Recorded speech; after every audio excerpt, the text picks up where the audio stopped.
శివాయ. ఓం నమో నారాయణాయ. నరదృష్టి నివారణ కాళభైరవాయ నమో నమః. ఓం కాళకాళాయ విద్మహే కాళాతీతాయ ధీమహి తన్నో నరదృష్టి నివారణ కాళభైరవ ప్రచోదయాతు. హరి ఓం. మా ఛానల్కి స్వాగతం. చూస్తున్న వీక్షకులకు, ప్రేక్షకులకు, ప్రియ కాళభైరవ భగవద్బంధులకి స్వాగతం పలుకుతూ, జ్యోతిష్య అభిమానులకు, సనాతన ధర్మ సంరక్షకులకు అందరికన్నా ముందుగా చైత్ర పూర్ణిమ శుభాకాంక్షలు. చైత్రమాసం అనగానే మనకు అందరికీ గుర్తొచ్చేది వేసవి కాలం. అంటే స్కూళ్ళు, కాలేజీలు అన్నీ అయిపోయి పిల్లలతో ఆటపాటల చేత అందరము ఆధ్యాత్మిక చింతనతో కూడుకున్నటువంటి మాసం కనుక వేసవి కాలంలో వీలైనంత వరకు మిట్ట మధ్యాహ్నం పూట బయట ప్రయాణాలు పెట్టుకోకుండా ఉండడం ఉత్తమోత్తంగా భావించగలగాలి.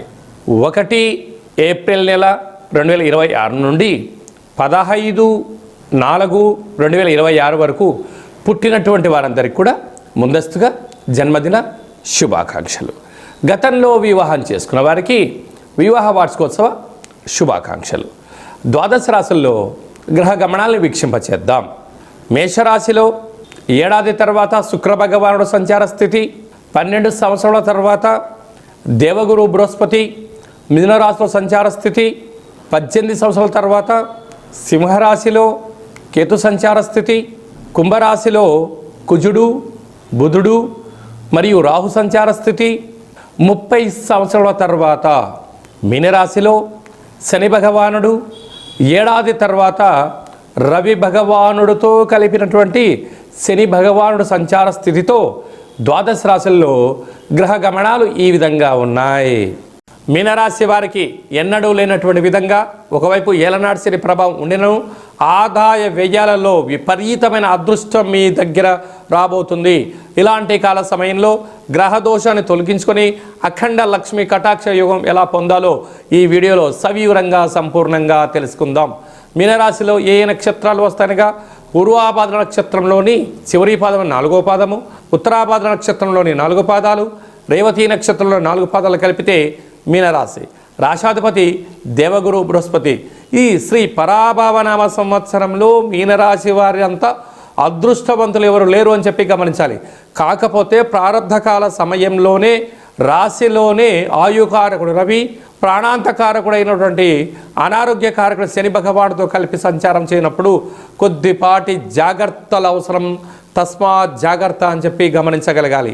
ధనవాకు కుటుంబ స్థానంలో శుక్రుడు విపరీతమైన ధన ఆకర్షణను, ఉద్యోగ ఆకర్షణను, విదేశీ యానంలో ఉన్న డబ్బులు ఆకర్షించే యోగ్యత కలుగుతుంది. అర్ధాష్టమ గురువు వ్యయంలో త్రిగ్రహ సంచార స్థితి, కుజదోషము, ఇలాంటి అనేక రకాలుగా సమస్యలు పొంచి ఉన్నాయి. ఇలాంటి తెలివైన వాడు ఎప్పుడూ కూడా ఎన్ని సమస్యలు వచ్చినా వాటిని మౌనంగా వింటూ స్వీకరిస్తూ అద్భుత రాజయోగం ఎలా పొందాలో గమనిస్తూ ఉంటారు. కనుక చైత్రమాస పూర్ణిమ సందర్భంగా ఒక వెడల్పాటి పాత్రలో నవధాన్యములను, నవరంగులను పోసి చంద్ర భగవాన్ని చూస్తూ నమస్కారం చేసుకొని ఆ విజయ వీర తిలకాన్ని దిద్దుకొని ఈ నీటిని ప్రవహించే నీటిలో పోసినట్లయితే సకల గ్రహ దోషాలు తొలగిపోయి విపరీతమైన లక్ష్మీ కటాక్షము కలుగుతూ అఖండమైన విజయాలు మీ పాదాల చెంత చేరుతూ మీ గృహంలో మీకన్నా అదృష్టవంతులు ఎవరు లేరు అని చెప్పి గమనించాలి. కాళాష్టమి సందర్భంగా కాళభైరవ స్వామి స్మరణ, పక్షులకు నీటిని, కుక్కలకు ఆహారాన్ని ఏర్పాటు చేయండి. అష్ట కష్టాలను తొలగించుకొని రాజయోగాన్ని పొందండి. ఏప్రిల్ నెలలో ప్రథమార్థంలో ముఖ్యమైన పండగల గురించి క్లుప్తంగా, సవివరంగా, సంపూర్ణంగా తెలుసుకుందాం. మనకు 2వ తారీఖు ఏప్రిల్ నెలలో చైత్రమాస పూర్ణిమ అంటే విశేషమైనటువంటి పూర్ణిమ తిథి ఎందున, అంటే తెలుగు ఉగాది ప్రారంభమైన తర్వాత వచ్చేటువంటి మొట్టమొదటి పూర్ణిమ కావడం వలన తప్పక మనమందరము కూడా వీలైనంత వరకు గృహంలో శక్త్యానుసారంగా శ్రీ రమా సహిత సత్యనారాయణ స్వామి యొక్క వ్రతము, అలాగనే రాత్రిపూట చంద్రోదయ దర్శనం చేసుకోవడం వలన సంవత్సరాంతము అఖండమైనటువంటి చంద్రుడు ఆకాశంతో వెలుగులు ఎలా ప్రసరిస్తూ ఉంటాడో మన జీవితాల్లో అన్నింటా విద్యలో, ఉద్యోగంలో, వివాహంలో, సంతానంలో, రాజయోగంలో సకల భోగ భాగ్యాలతో ఆనందంగా ఉంటాము అని చెప్పి గమనించాలి. అలాగనే మనకు 6వ తారీఖున సంకటహ చతుర్థి, తెలుగు సంవత్సరాది ప్రారంభమైన తర్వాత మొట్టమొదటి సంకటహర చతుర్థి కనుక సాయం సంధ్య వరకు ఉపవాసం ఉండి విఘ్నేశ్వర స్వామివారికి గరికను, అటుకులను నైవేద్యంగా ఏర్పాటు చేసి స్వామివారికి ప్రదక్షిణ చేసి రావడం వల్ల సకల అష్టకష్టాలన్నీ తొలగిపోయి అష్టైశ్వర్య ప్రాప్తి కలుగుతుందని చెప్పి కూడా గమనించాలి.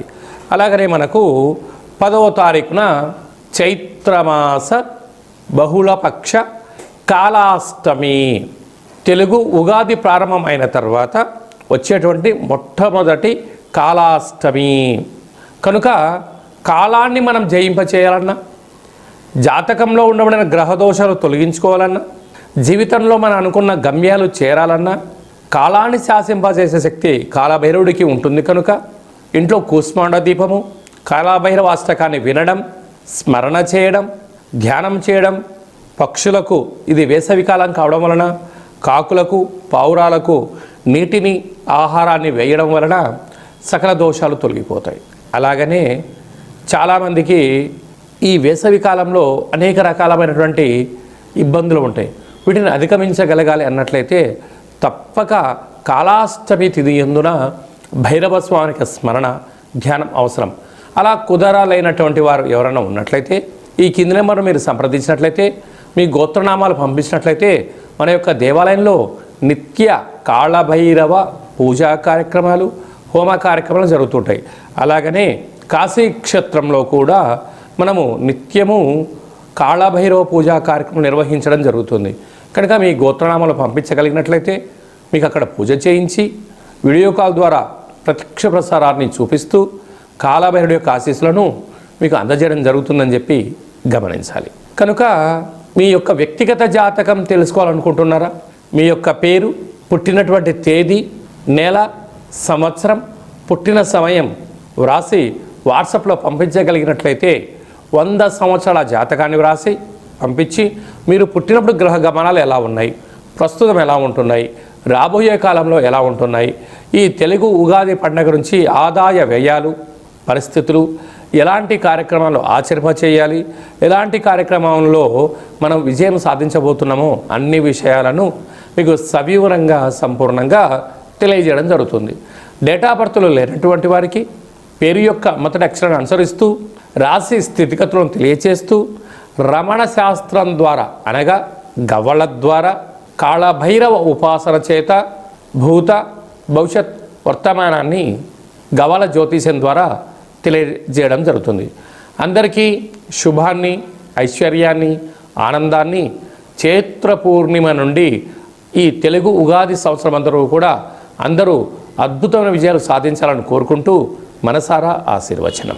ఓం శతమానం భవతి శతాయు పురుష సతేంద్రియ ఆయుష్యేవేంద్రియే ప్రతిష్టతి ధనం ధాన్యం బహుపుత్రలాభం శత సంవత్సరం దీర్ఘమాయు సర్వే జనా సుఖినో భవంతు లోకా సమస్తా సుఖినో భవంతు సర్వం కాళభైరవ దేవతార్పణమస్తు. హరి ఓం. ఈ వీడియో మీకు నచ్చినట్టయితే మా ఛానల్ని సబ్స్క్రైబ్ చేసుకోండి, గంట సింబల్ ప్రెస్ చేయండి, ఆల్ బటన్ కూడా తెలియచేయండి. ఈ భక్తి సమాచారాన్ని భగవద్బంధులకు, మిత్రులకు, స్నేహితులకు చేరవేయండి. హిందూ ధర్మాన్ని కాపాడండి.